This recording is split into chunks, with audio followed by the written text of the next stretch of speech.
Bismillah. So I was browsing my bookshelf and I came across a book that sounds like it was written yesterday, but it was actually written in 2002. And let me give you this quote.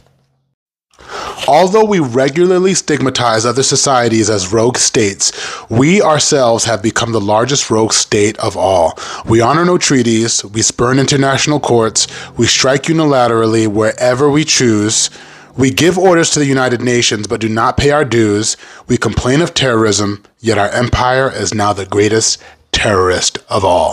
It's no shock that Gore Vidal, in his book Perpetual War for Perpetual Peace, is talking about the United States here. And aren't we in a couple of wars right now? I mean, come on. Gore Vidal, considered a master essayist, has written a ton about international politics when it comes to the United States. And he talks about Perpetual War for Perpetual Peace. This was written in 2002. 2 decades later, we find ourselves as America in the same situation. We have military outposts all over the world.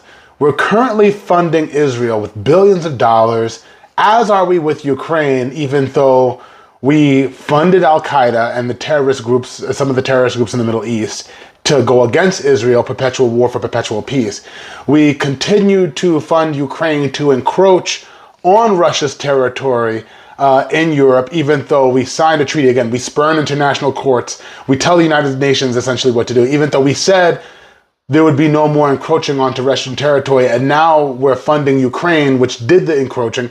Imagine if Russia gave Mexico nuclear weapons just to be on our border. Would we not have an issue with that? The same way Russia has an issue with Ukraine? Perpetual war for perpetual peace. The other major piece I like about this book by Gore Vidal is he calls, instead of the United States of America, he says the United States of amnesia, because Americans are quick to forget. We are so ahistorical, it's not even funny. When we ask ourselves, why are we in these wars? Why do we have these military outposts? The easy jingoistic answer is to go along with, well, patriotism, freedom, democracy, when that's not the case at all.